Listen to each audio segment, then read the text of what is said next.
Shalom, shalom. I'd like to give an all praises, honor, and glory to Yahweh Bashim Yahushai, double honor to the apostles and elders of Great Millstone, who rule well, who continue to teach us this truth. And a salutation is to Joachim out there doing the work of Yahweh Bashim Yahushai sincerely. All right, now this is a part 2 of Katrina's hidden race war. All right, and we're going to get into, we're going to reread the scripture, 2nd Ezra, and then we're going to touch on a couple other cases that happened during the time of Katrina. This is 2nd Ezra chapter 15, verse 16, and it says, "For there shall be sedition among men and invading one another." All right, so there's going to be invasions. All right, there's going to be sedition. There's going to be civil unrest. There's going to be societal decay and societal breakdown. All right, it says, "They shall not regard their kings nor princes." All right, so these people are not going to regard their orders. They're not going to regard their governors, their princes. All right, their mayors. All right, their police chiefs. They're not. They're going to take matters into their own hands. And it says, "In the course of their actions, shall stand in their power, and they're going to do whatever they want." And that's exactly what happened during Hurricane Katrina. You know, as you saw in part 1, just because essentially they were black, they just assumed they were looting. And they were in the Algiers area, which is a dry area. It's away from the river where the levees broke.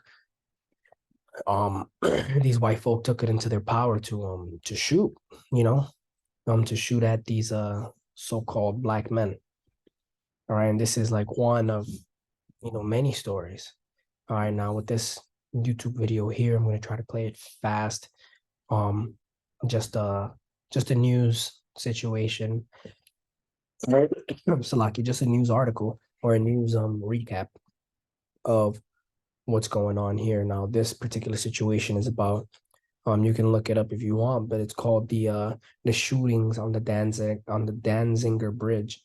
All right, which is a bridge that separates essentially the white area from the black area.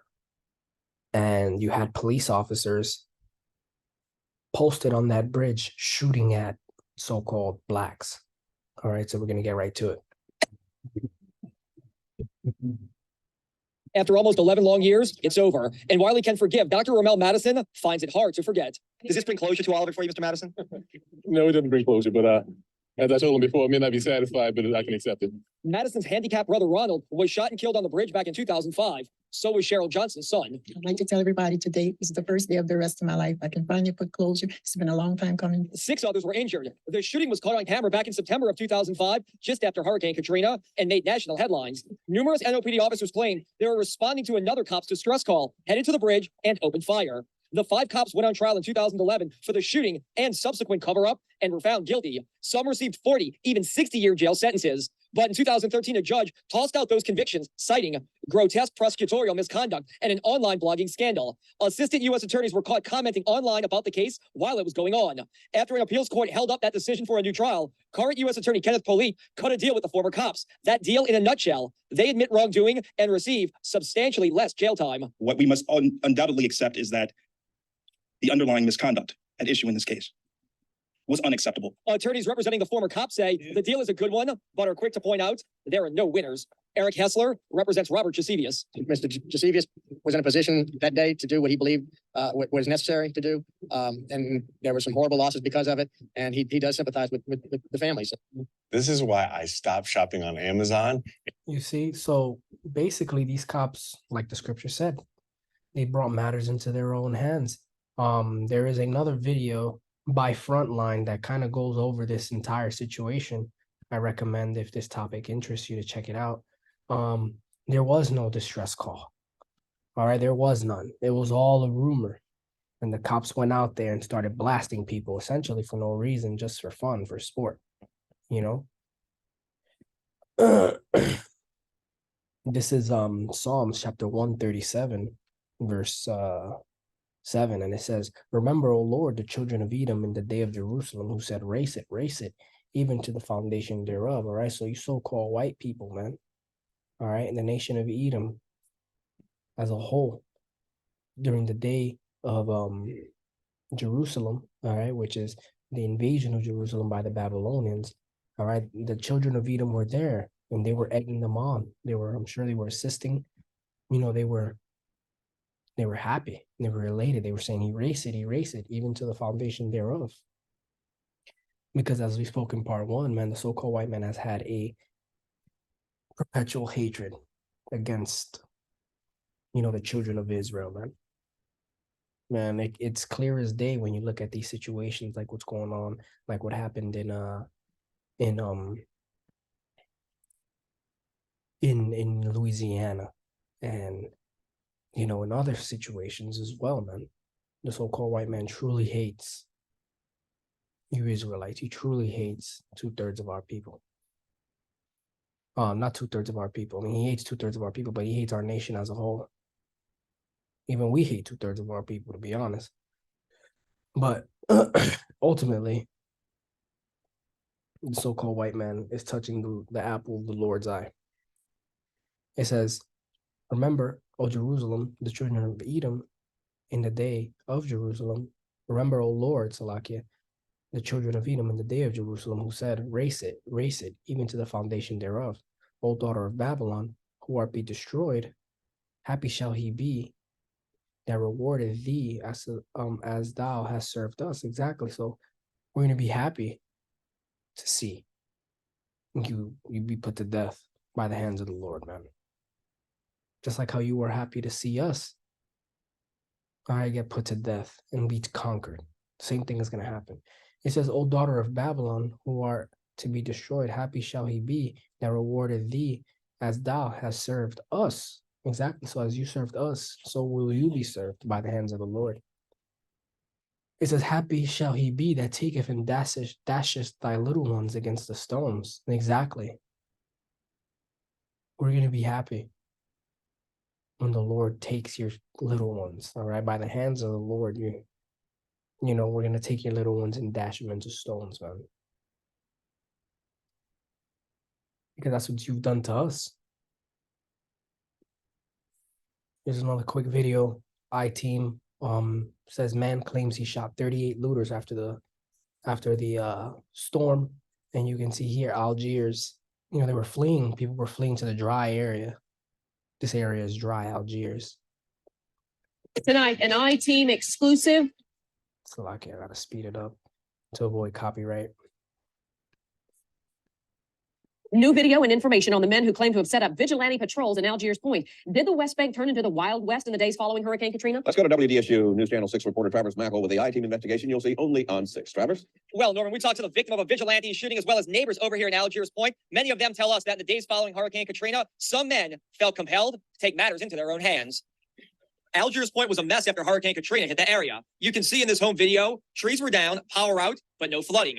Kathy Carmack never evacuated. She stayed in her home on Belleville Street the entire time. Here she is, sitting on her porch, in home video taken before power was restored to the city. It was horrific. To me, it was. Kathy says, making matters worse, the local militia who set up shop to defend the area. Well, you hear gunshots. You see them running down Belleville Street with their rifles and their guns after somebody.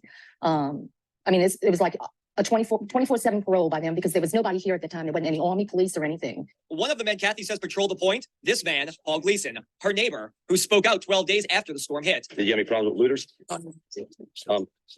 Not anymore. But you did. What happened? We shot them. How many people you shoot? 38. 38 people. What did you do with the body? Did you take them to? Games the coast. With a cup of red wine in one hand and riding a tractor from Blaine Kern's Mardi Gras world, Gleason told his story to Esteban Belode and Michael Orsini, 2 cops from Pennsylvania who came to New Orleans to help provide security after the storm. I got a sense that he wanted to tell somebody his activities. This is what happened. This is how bad it was. The emotion that he was talking with was, it was live or die. And I could do what I have to do. Oh, I Tried to shoot, put him down. We didn't try to shoot and kill. Oh, okay. So did you Kill the number of how many did you kill roughly? ass. Yeah, I hear you. Who cares? That's what he thinks about. This is the sentiment of the so-called white man when it comes to you so-called Negroes, Latinos, Native Americans, man. The so-called white man that you love, the so-called white man that many of you put on your walls at home and you praise and you see as your God. This is what he really feels about you. They chose to die. By suicide. They opened up on us, so we might not. It makes me sick. Makes me sick to my stomach to even, hear that guy talking about how many people he shot, killed, and One man shot in the days after Hurricane Katrina is Donnell Harrington. He shows the scars from a gunshot wound to the back. Harrington says he was in Algiers Point a few days after the storm when a vigilante fired at him with a shotgun. We was just walking through the neighborhood. Harrington says he was not looting or causing any problems. You know, that was just an opportunity for them to, to do just what they did, for their own personal reasons. Harrington couldn't say for sure if Gleason was the man who shot him. The only thing I remember him saying is a bunch of, racial slangs, using the N-word and just, After being shot, Harrington went for help and ended up at West Jefferson Medical Center. Basically, most of the individuals that stayed back, they all felt the same way, that they will protect their property with any force necessary. And Kathy points to signs like this made by Gleason. Where he had big board signs that you'll be shot if you cross his path and things like that. So we asked her, could hard neighbor Paul Gleason kill? If he was drunk, yeah. Because it made him feel like, I hate to say that, but yeah, I think so. That's just me personally. Yes, I do. So you're probably wondering what happened to Paul Gleason. Well, you can hear clearly in that tape he has an accent. He said he's Irish. We talked to his ex-wife. She told us in the weeks after Hurricane Katrina, after an altercation over here in Algiers Point, Paul Gleason was deported back to the United Kingdom. His ex-wife also told us she doesn't believe much of what he said. She says her ex-husband Paul Gleason had a very wild imagination. For now, we're on your side live in Algiers Point. I'm Travis Mackle, WDSU. And that's the thing with the so-called white man. He's so cunning at lying. He's so cunning at fabricating. You never know if he's saying the truth. But based on his actions, based on what we know about the so-called white man, we know Satan when we see him, man. So that's that. This is part 2 of Katrina's hidden race war. On part 3, we're gonna look at a specific murder of a guy named Henry Glover, all right, who was shot by police, and then later the police grabbed his car and torched it to try to get rid of the evidence, during the time of Katrina. And, as beautiful as America's criminal justice is, those police officers ended up getting acquitted all the way at the end. So stay tuned for that. And until next time, shalom.